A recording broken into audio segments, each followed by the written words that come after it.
All right, no dumb questions. The challenges for this year. I guess we're done then. How was WrestleMania? Asking the questions. What do you think of the changes so far, starting the first with Vic Fangio? I think Vic's the perfect. I said this before that's the kind of guy that this team needs.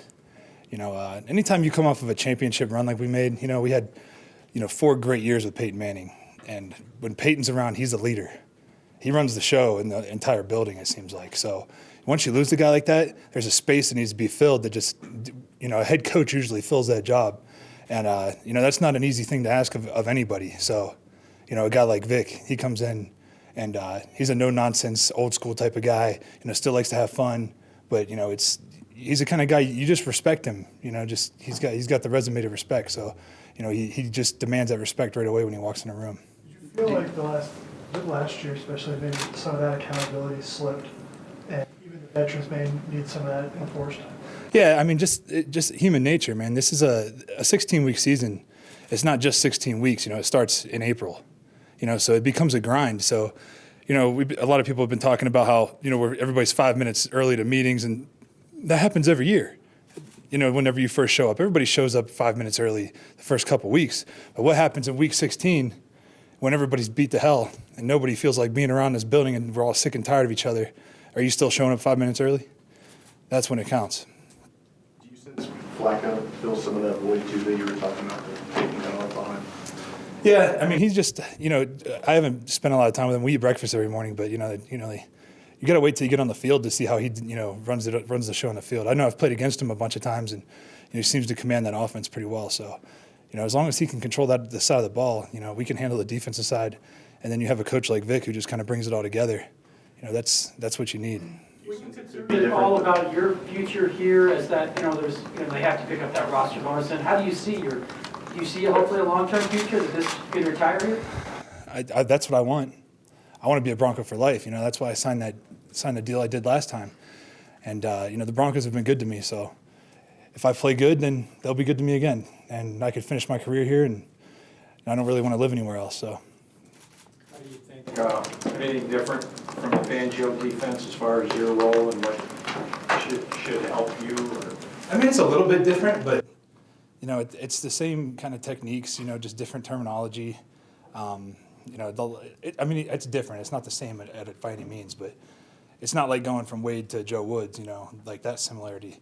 It's completely different defense, but, a lot of the techniques, man, when it comes to playing defensive line, it's you line up across from a guy and you have to whoop his ass. That's just how it goes, So, there's some movement stuff that's different. And terminology is really the biggest thing to learn.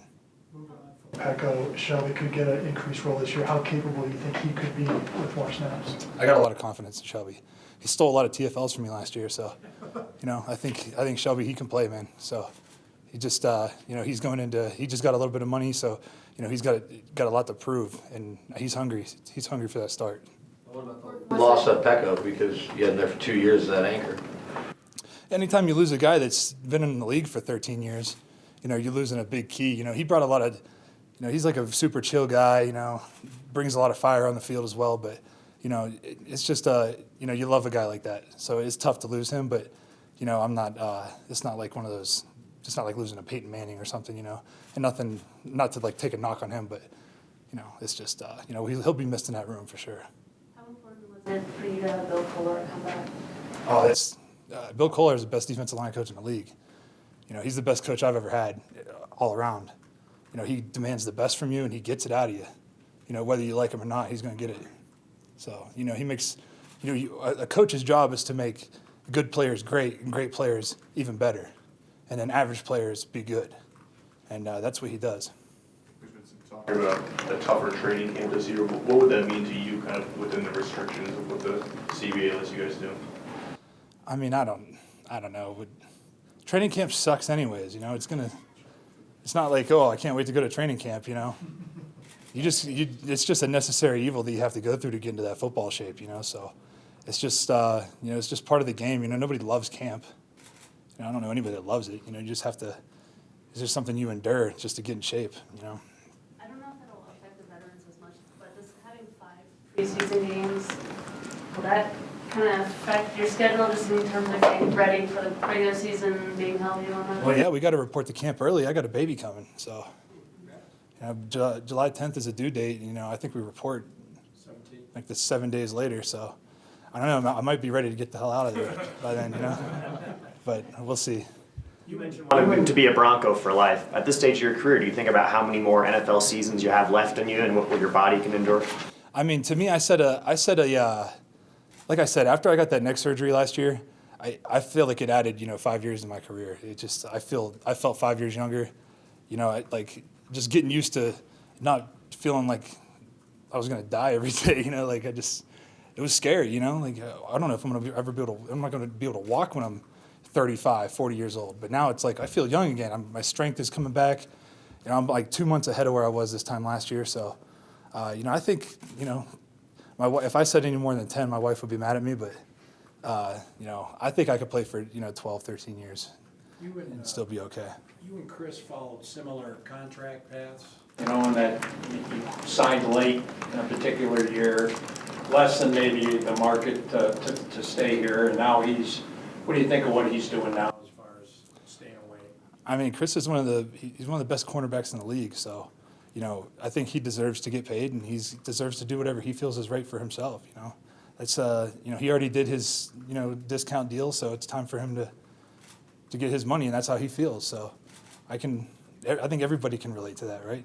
You have a short time span in this league, so you have to earn as much as you can, especially if you take a discount on that first deal.